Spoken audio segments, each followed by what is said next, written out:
É isso aí. Vamos seguir então com essa nota da Ordem dos Advogados do Brasil. A OAB saiu em defesa do ministro do Supremo Tribunal Federal, Alexandre de Moraes, depois que o governo do presidente dos Estados Unidos, Donald Trump, disse estar analisando impor sanções ao magistrado por violação aos direitos humanos. Em nota, a Ordem afirmou que a declaração do secretário de Estado dos Estados Unidos, Marco Rubio, representa uma violação aos princípios da soberania e do judiciário brasileiro. Afirmou que só o Brasil tem legitimidade para responsabilizar seus agentes públicos. Bom, a gente tem aí a nota, uma nota bastante extensa, né? Como a gente tá vendo aí na tela, um trecho desse comunicado diz o seguinte, abre aspas, é absolutamente inaceitável que qualquer país estrangeiro pretenda submeter o Brasil a práticas de extraterritorialidade punitiva, afrontando nossa soberania e tentando nos reduzir à condição da nação subordinada. Todos os brasileiros devem se insurgir contra essa tentativa de impor ao Brasil o status de uma república de segunda categoria. O Brasil é soberano, cuida de seus próprios assuntos e não admite interferências externas em sua jurisdição.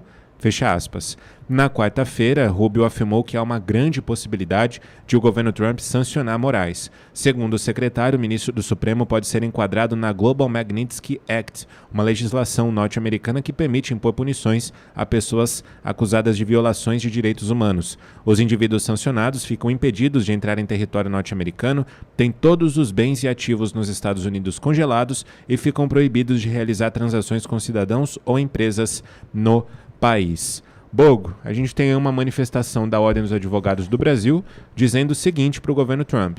Aqui não.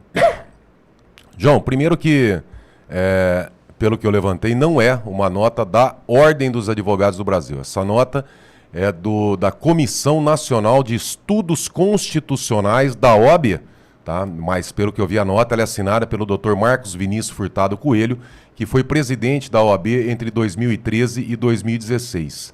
Então é uma nota específica ali, não, eu entendo que há uma diferença, porque é uma comissão, tá? Uma comissão da OAB, Comissão Nacional de Estudos Constitucionais.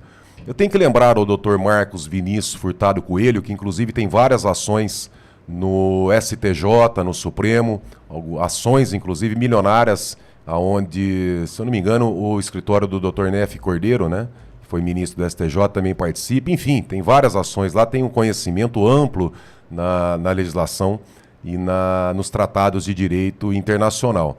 O Brasil é signatário, por exemplo, do Pacto de São José da Costa Rica, onde é obrigado a respeitar e a coibir violações aos direitos humanos, tá? Então, quando os Estados Unidos acaba penalizando um agente brasileiro por violação aos direitos humanos, doutor Marcos Vinícius, não é um atentado à soberania, porque as sanções não são contra o Brasil, e sim contra um agente da lei que teria a obrigação de coibir, de respeitar os tratados de direito internacional, que, por sinal, em se tratando de direitos humanos, né, tem força de emenda à Constituição. Na é verdade, doutor Marcos Vinícius, o senhor sabe disso. E quando o ministro Alexandre de Moraes, mesmo sabendo que o Clezão corria risco de morte e ele não analisa o pedido e deixa o Clezão morrer, é um atentado aos direitos humanos, doutor Marcos Vinícius, onde os Estados Unidos pode sim aplicar sanções a quem desrespeita os direitos humanos. Por exemplo, quando o Brasil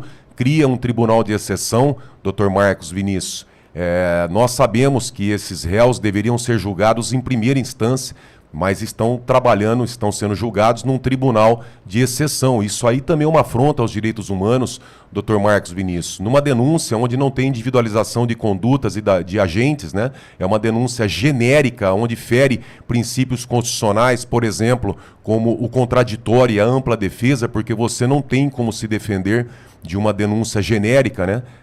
Isso também fere os direitos humanos, doutor Marcos Vinícius. Um processo onde tudo está embasado numa minuta de golpe, e essa minuta não existe, né? Nós vimos o Freire Gomes dizendo general, né, dizendo que era embasado num estado de sítio com apontamentos considerando-os constitucionais. Não é verdade, doutor Marcos Vinícius? Então, quando essa prova é juntada, é apontada nos autos, mas não é juntada, e principalmente quando a defesa não tem acesso a essas provas, que também fere a paridade de armas, não é verdade, doutor Marcos Vinícius? Onde o Ministério Público, as provas que são levadas pela Polícia Federal ao Ministério Público, pela paridade de armas, não só as provas, mas o tempo tem que ser estendida aos advogados, onde Vossa Excelência, por exemplo, deveria ter expedido uma nota em defesa das prerrogativas dos advogados. Não é verdade, doutor Marcos Vinícius?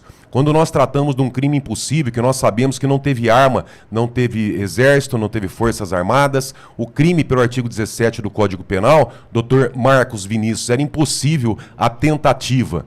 Nós tratamos de um processo também, doutor Marcos Vinícius, onde tem a suspeição dos juízes, né? Onde tem o presidente do Supremo dizendo que tinha derrotado o bolsonarismo, perdeu o Mané, um presidente do Supremo que à época era presidente das eleições do Tribunal Superior Eleitoral e disse, afirmou, confessou, doutor Marcos Vinícius, que pediu ajuda a uma nação estrangeira, pedindo ajuda para se manifestar, intervir indiretamente, não foi essa a palavra, mas nós sabemos o que aconteceu nas eleições presidenciais que ocorreram, né? E isso sim é um atentado à soberania, mas Vossa Excelência, colega advogado, não se manifestou nesse momento, né? Em momento algum, Vossa Excelência questionou o fato do Flávio Dino, extremamente comunista, também estar julgando esse processo, sendo que ele estava no Ministério da Justiça e sumiu com as imagens que poderia esclarecer esses fatos. Não é verdade, doutor Marcos Vinícius? O senhor jamais se manifestou, pelo que eu levantei na internet,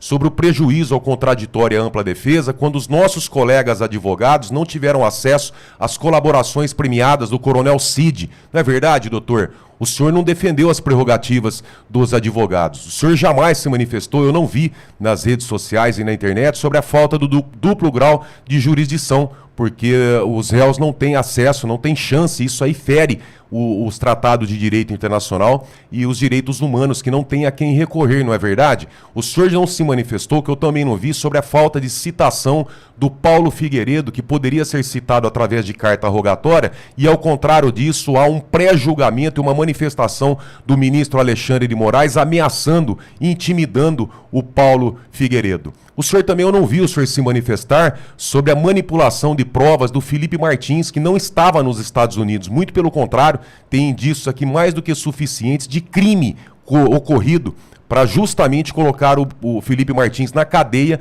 para realizar uma colaboração premiada. O senhor também não se manifestou, doutor, sobre a perseguição ao Daniel Silveira, que é um refém do judiciário nessa ditadura, sobre pré-julgamento de ministros, sobre censura aos meios de comunicação, sobre o juiz, por exemplo, presidir uma audiência de colaboração premiada, como aconteceu com o Mauro Cid, né, onde ele foi ameaçado, seus familiares foram ameaçados para dizer o que o ministro presidente, né, o relator desse processo, queria. E muito pelo contrário, o senhor também não se manifestou sobre a ameaça do juiz no Freire Gomes, quando ele disse que se não falasse a verdade, que ele iria preso. Ou seja, doutor Marcos Vinícius Furtado Coelho, presidente da Comissão Nacional de Estudos Constitucionais. Com todo respeito a Vossa Excelência, na condição de colega advogado, Vossa Excelência, apesar de ter sido presidente da OAB de 2013 a 2016, parece que se comporta como representante de um sindicato e não de uma classe gloriosa como a Ordem dos Advogados do Brasil, que é feita em sua grande maioria por advogados que estão lá lutando por ganhar salários pequenos, baixos, e que nós não vemos a Ordem dos Advogados do Brasil lutar por essa ampla maioria, mas sim por advogados, uma casta, uma pequena quantidade de advogados que tem ações e interesses na Suprema Corte, indicação do 5º Constitucional. E essa não é a maioria dos advogados do Brasil, e muito pelo contrário, eu vejo na atitude de Vossa Excelência aquele juramento que fizemos quando recebemos a carteira da Ordem dos Advogados do Brasil. Desculpe me estender, não, excelente. João, é que na condição de advogado eu me sinto ofendido quando a Ordem dos Advogados do Brasil, principalmente vindo de um ex-presidente da OAB, se comporta como um sindicato de extrema esquerda. Isso me atinge na função, na condição de advogado dessa gloriosa entidade. Excelente, Bogo, muito bom, inclusive, você ter exposto para a nossa audiência todo esse esse histórico do Marcos Vinícius Furtado Coelho, inclusive ele que assina essa nota, né, como você bem disse, em um determinado trecho ele escreve o seguinte: trata-se de uma clara violação aos princípios da soberania nacional, da independência dos poderes e da não intervenção, pilares fundamentais do direito internacional e da ordem constitucional brasileira. A jurisdição é a expressão da soberania e somente o Estado brasileiro, por meio de seus próprios órgãos e segundo seu ordenamento jurídico, possui legitimidade para apurar e, se for o caso, responsabilizar seus agentes públicos.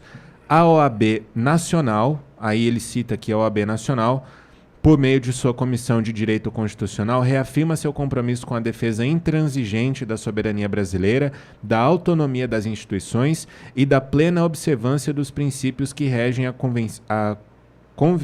convivência internacional entre Estados soberanos. Ou seja, aqui, Bogo, nesse trecho final dessa nota, ele cita a independência das instituições, ou seja, a gente não tem visto isso, né? O Supremo Tribunal interferindo dentro do Congresso Nacional, por exemplo, e também a plena observância dos princípios que regem a convivência internacional entre Estados soberanos.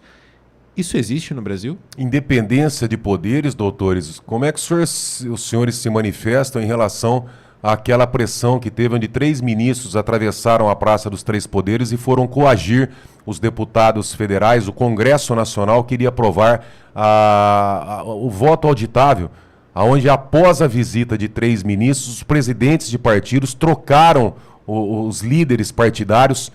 Tudo estava já programado para aprovar o voto auditável, e depois que vossas excelências foram lá, acabou trocando as lideranças e mudando a votação, ou seja, uma interferência direta de um poder sobre o outro. Como que vossas excelências se manifestam? João, eu acho que nós devemos começar uma campanha para pressionar o Congresso Nacional a instaurar uma CPI sobre os escritórios de advocacias com interesses nos julgamentos em tribunais superiores. Ontem teve uma nota muito importante dizendo que o governo dos Estados Unidos poderia estender as sanções não só aos ministros supremos, mas também aos familiares que têm escritórios de advocacia, sendo que já levantaram, pelo jeito, né, porque há uma afirmação na nota, a maior renda, o maior rendimento não vem dos salários desses ministros. Supostamente, eu estou dizendo aqui o que a nota diz, tá? Estou reproduzindo. Então, pelo que a nota diz, de vários meios de comunicação, eu posso levantar aqui um deles, mas, se eu não me engano, acho que o Metrópolis também disse ontem, mas a grande parte do dinheiro vindo dessas famílias, onde tem ministros no Supremo, no STJ, seria de parentes advogados. João, pera um pouquinho.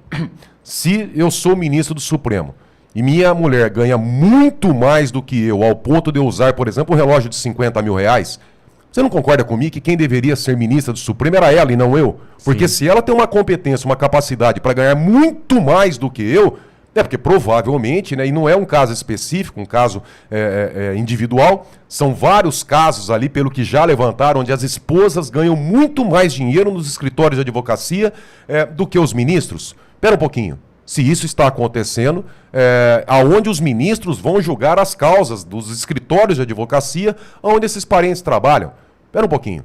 Se isso está acontecendo, de duas uma. Ou as mulheres, os filhos, teriam que estar no Supremo e no STJ, porque são muito mais competentes, né, ao que tudo indica, ou pode estar ocorrendo ali um tráfico de influência e um interesse nesses julgamentos e na contratação desses familiares de ministro.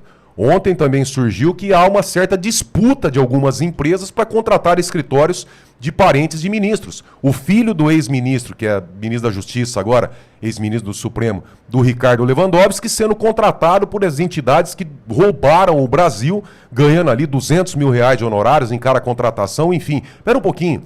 Então acho que passou da hora, tá, do Congresso, seja da Câmara, seja do Senado, de instaurar uma CPI, ou melhor, uma CPMI, para investigar esses vínculos familiares, né, a questão financeira. Tem que ir para cima para ver os reais interesses dessas pessoas que têm ali ministros. Porque numa dessa, por exemplo, vem um representante, um figurão da OAB, o que me leva a crer que ele está querendo fazer alguma média. Eu posso ter, é uma opinião, não estou acusando, mas eu posso ter a opinião, eu chego à conclusão que ele, na verdade, talvez com interesse ali em fazer uma média com os ministros do STJ ou do Supremo, faz uma nota dessa, aonde acaba envolvendo, e aí sim me interessa, e eu tenho direito de dar essa opinião, porque eu sou advogado. Quando o Dr. Marcos Vinícius Furtado Coelho, quando ele faz um pronunciamento desse, sai o nome da OAB, isso me vincula, porque eu, como advogado, eu sou cobrado disso. A população me cobra. Poxa, vocês advogados estão desse lado? Não, isso não é verdade. Então eu tenho direito, como advogado, cidadão, eleitor, eu tenho direito de cobrar o Congresso Nacional que investigue essa relação desses representantes da OAB, dos ministros, com os escritórios de advocacia e com as causas que são julgadas no Supremo Tribunal Federal e no STJ.